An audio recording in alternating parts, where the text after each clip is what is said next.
Meu nome é Isabel Cristina. Eu sou membro da Igreja Internacional da Graça de Deus, em São Paulo. E vim morar em Portugal há 1 ano e 9 meses atrás. Eu moro no Alentejo, então eu venho quando posso vir para cá, são 200 quilômetros de distância. E eu trabalho com artesanato, então eu faço feiras em todo Portugal. 18 de dezembro eu estava vindo para uma feira aqui na Avenida da Liberdade. E ao descer a escada, caracol em casa, eu levei um tombo de uma altura mais ou menos de 1,5 m a 2 metros. E daí eu me dei conta, já estava no chão, saindo sangue pelo ouvido. Eu fui falar com o gato e eu vi que a minha boca também estava jogando sangue. E quando o bombeiro chegou, eu ouvi a bombeira falar, essa já era. Aí eu não me recordo esse intervalo, porque é meu marido quem conta que foi junto na ambulância. No meio do caminho eu tive uma parada, o bombeiro parou a ambulância para me reanimar. Cheguei no hospital. Aí eu acordei, me dei conta que estava no hospital 2 dias depois, 2 dias e meio depois, quando o enfermeiro me disse que eu estava muito grave. Na verdade, eu estava num caso extremamente grave. Depois eu acordei novamente 4 dias depois.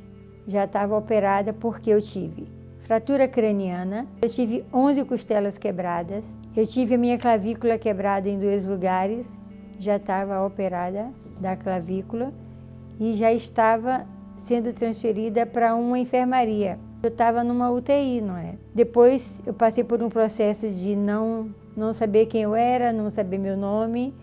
Enfim, eu me dei conta de uma enfermeira comentando com a outra enfermeira, e eu escutei ela comentando, mais um óbito que eu vou ter que trabalhar hoje, 4 plantão, 4 óbitos, outro óbito. E eu olhava para um senhor e via aquele aparelho dele apitando vermelho, vermelho, vermelho, e eu olhava para ali e eu pensava, ele vai morrer, é ele que vai morrer, era eu. E eu olhei para a janela e vi que tinha luzes assim do lado de fora nos postes, e eu comecei a orar a Deus, eu pedi a Deus para se fazer presente ali, naquele ambiente, para salvar a vida daquele senhor. Eu escutei as enfermeiras correndo, vindo em minha direção, e comentava as duas, e mexia no meu aparelho, e mexia em mim, que meu aparelho, que já estava morrendo, reanimou. Mais tarde, acho que era meia-noite, mais ou menos, a troca de plantão para uma descansar. E a enfermeira chegou perto de mim e falou comigo. A senhora estava olhando para a janela e fazendo assim com a mão. O que a senhora sentiu? A senhora viu alguma coisa ali fora? Eu falei, não, eu só pedi a Deus. Ela falou assim, a senhora estava morrendo. E a senhora, com esse gesto, aquele senhor acordou, aquele senhor recuperou, e a senhora também. O seu quadro era pior que o dele. A senhora era o nosso óbito de hoje. E aí meu marido trouxe o telefone no outro dia. E eu liguei para a pastora Luciana e contei a história para ela, embora ela já soubesse que eu estava acidentada, não é? Só que eu contei para ela que eu já podia receber visita, que eu já estava numa enfermaria e que eu precisava falar com ela, eu precisava de oração, eu precisava fortalecer. No dia seguinte, ela já se programou, que foi dia 16 de janeiro, já tinha se passado mais ou menos quase um mês. Aí ela foi lá com o reverendo. O apoio espiritual para mim foi fundamental, foi muito importante, porque todos os dias eu ficava com o telemóvel na mão e assistindo a cada palavra de qualquer um de vocês. Até o culto de jovens eu assistia a todos os eventos da igreja, eu acompanhava e eu tirava dali um fortalecimento muito grande para o meu espírito, para a minha fé. A minha fé se renovava cada vez que eu via alguns de vocês ali. Eu fiquei tão feliz, tão segura quando eu vi o reverendo, vi a pastora Luciana entrando naquela enfermaria, como se fossem meus irmãos físicos. E todos os dias eu ouvia a voz dela, todo dia receber mensagem dela, irmã Cris, olha, nós estamos aqui orando, estamos aqui pedindo pela irmã.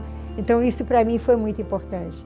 Eu ainda estava muito grave, porque meu pulmão tinha sido perfurado pelas costelas.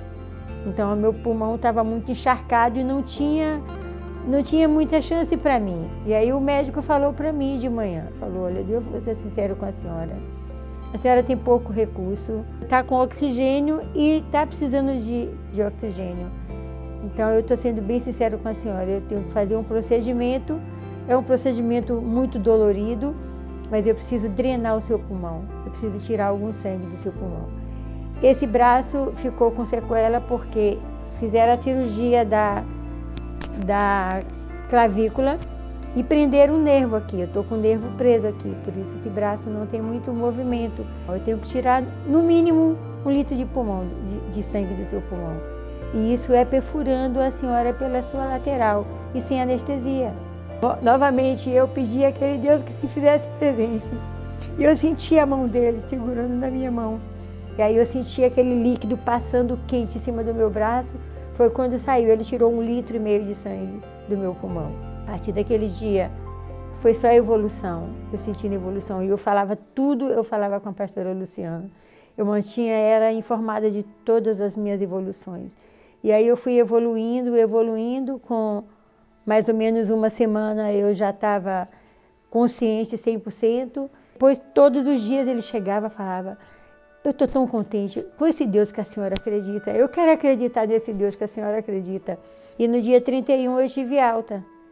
E aí já saí caminhando. Eu acompanho, mesmo estando aqui com vocês, com o reverendo e a pastora, eu não saio da presença dos cultos de São Paulo. Eu assisto o missionário. Hoje mesmo eu passei 7 horas da manhã, eu estava em Beja ainda, antes de vir para cá, para assistir o missionário no culto. Eu faço todos os propósitos da igreja, eu pratico. A da água, hoje eu digo para você, hoje pela manhã, o pastor Jaime estava orando para o missionário entrar. E quando ele entrou, ele falou do braço. Esse braço não fazia isso. Eu não conseguia, eu gritava para a médica passar o sensor da ultrassom debaixo do meu braço, porque eu não conseguia abrir meu braço. E eu vim no carro, ouvindo o culto do pastor Jaime, ele falando no braço, ele falava no braço, falou da sequela de acidente, e essa mão não fechava. Eu faço para as pessoas, a minha unha encosta na mão, essa mão só chegava até aqui. E hoje no carro eu consegui encostar e eu não conseguia soltar a mão, e eu fiquei com a mão assim, eu estava no carro agora, e assim, segurando, porque a minha mão está fechando, a minha mão não fechava. E isso eu devo esse milagre à palavra que eu ouvi hoje, do pastor Jaime de Amorim e do missionário. Nem o fisioterapeuta conseguiu fazer isso comigo durante 20 dias de fisioterapia. E tudo que aconteceu comigo, eu, momento nenhum, eu murmurei, eu acreditei que eu ia sair dessa, eu acreditei que ele estaria do meu lado. E quando eu falava com ele, eu falava, eu não quero que o Senhor faça a minha vontade, eu quero que o Senhor faça a sua vontade na minha vida. Eu sou somente objeto de uso, né, da força que existe a fé. É a fé, tudo é a fé. E para mim foi tudo somente a fé.